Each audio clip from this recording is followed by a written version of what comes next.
बेहद खूबसूरती और बड़ी गहरी कत्थई आंखों के साथ जोड़िए चंचल अदाएं, फिर जोड़िए खूब सारा दिमाग और आखिर में मिलाइए कुछ कर गुजरने की चाहत।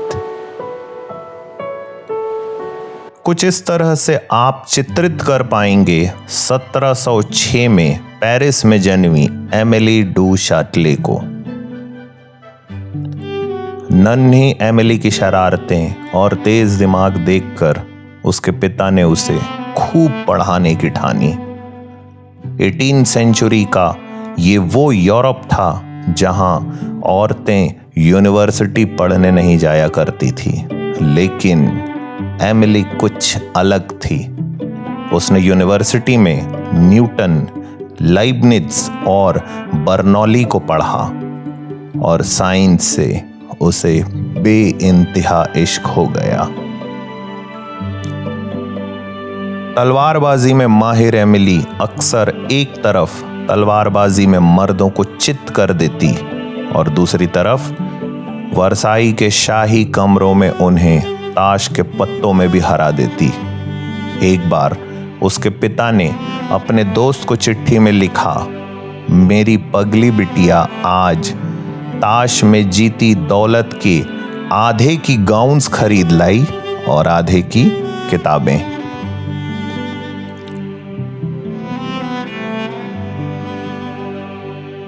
एमिली की पहली शादी हालांकि नाकाम रही, लेकिन उसका दिल एक खूबसूरत नौजवान ने जीत लिया, फ्रांसुआ मैरी ऑरे, जिसे आज हम उसके पेन नेम वोल्टायर के नाम से जानते हैं।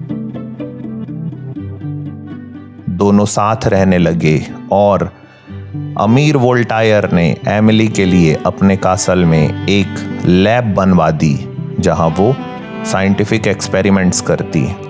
ये लाजवाब जोड़ी परियों की रोमानी कहानियों की तरह थी, जहां वोल्टायर अपने क्रांतिकारी विचारों से भरी कहानियां लिखता और एमिली अपनी मीठी आवाज में गुनगुनाते विज्ञान की दुनिया में खोई रहती।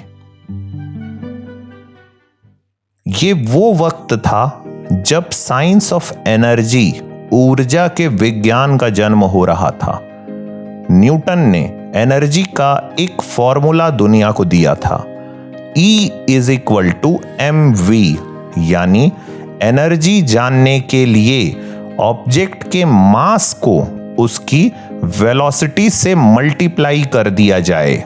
सरल शब्दों में न्यूटन के अनुसार 10 पाउंड का वैगन अगर 5 मील प्रति घंटे के हिसाब से चल रहा है तो उसमें 50 यूनिट एनर्जी है।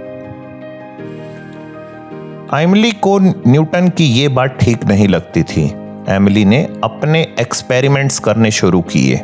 उसने 2 पीतल की गेंद ली और पहली को दूसरी से 2 गुना तेजी से नरम मिट्टी में गिराया।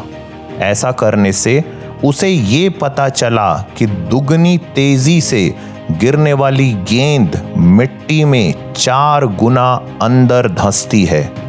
एमिली ने निष्कर्ष निकाला कि नेचर को स्क्वायर ऑफ करना पसंद है, इसलिए उसने न्यूटन के फॉर्मूले को बदलते हुए नया फॉर्मूला दिया, E=mv²।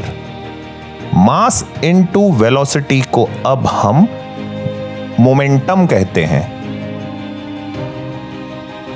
एमिली ने न सिर्फ महान आइजैक न्यूटन को उस वक्त चुनौती दी जब औरतों को यूनिवर्सिटी में पढ़ने तक की इजाजत नहीं थी, बल्कि अपने 200 साल बाद एक घुंघराले बालों वाले साइंटिस्ट के लिए नींव तैयार की, जब उसने एनर्जी को फिर से डिफाइन करते हुए क्रांतिकारी फॉर्मूला दिया, E=mc²।